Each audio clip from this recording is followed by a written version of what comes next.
In the dead of night, in the year 1256, the people of Busra, Syria, witnessed something that defied all logic.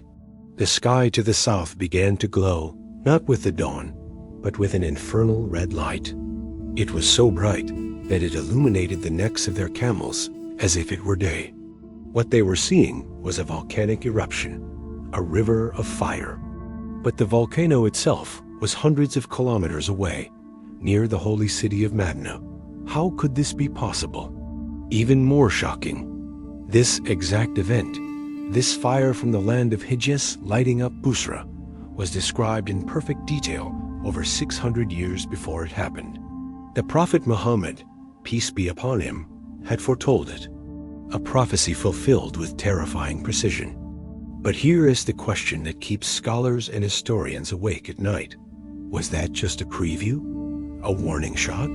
Or is this cosmic fire a recurring sign, set to appear again just before the final hour strikes? This is just one piece of a much larger, chilling puzzle. Today, we're not just looking at prophecies. We re-piecing together the final moments of human history, as described in some of the most profound Islamic traditions. These aren't just stories. They are signposts on the road to the end of time, and what they reveal is more shocking than you can imagine.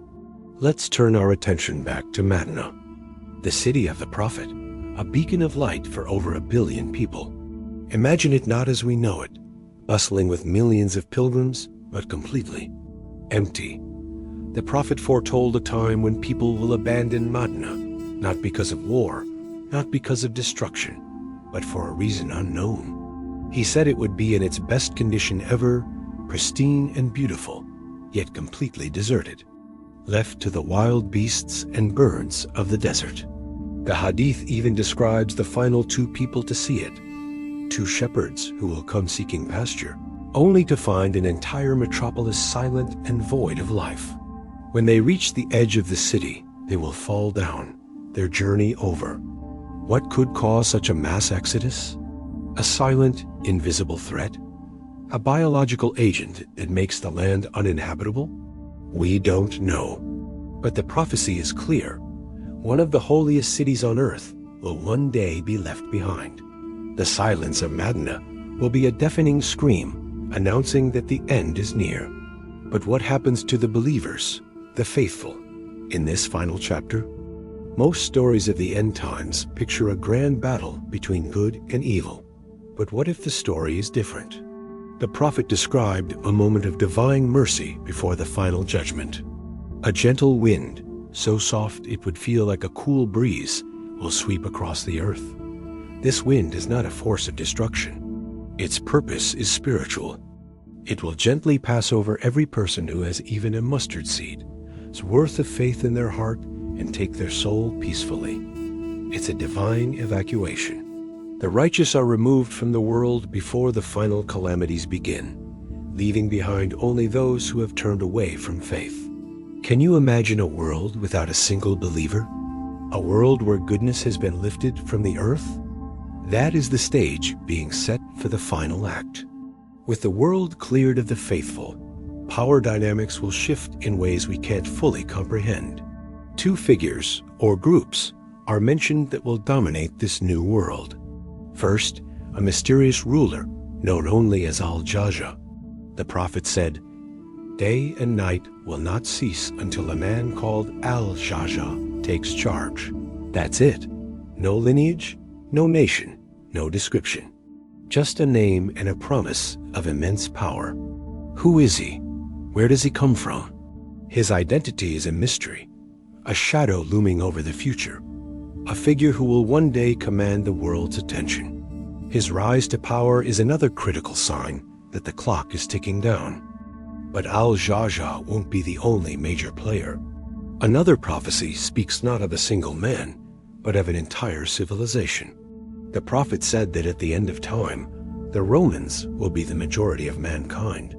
In the context of the time, Romans referred to the Eastern Roman or Byzantine Empire. Today, many scholars interpret this to mean Western civilization and its sphere of influence. The prophecy doesn't just predict their dominance, it explains why. When asked about this, a companion of the Prophet, Amr ibn al-As, listed their qualities. They are the most patient in calamity, the quickest to recover after a defeat, the most just to the weak, and the firmest against the oppression of kings. This isn't a simple prediction of population growth.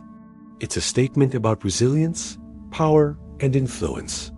A civilization that can endure disaster and fight injustice will be the dominant force in the world as final chapter.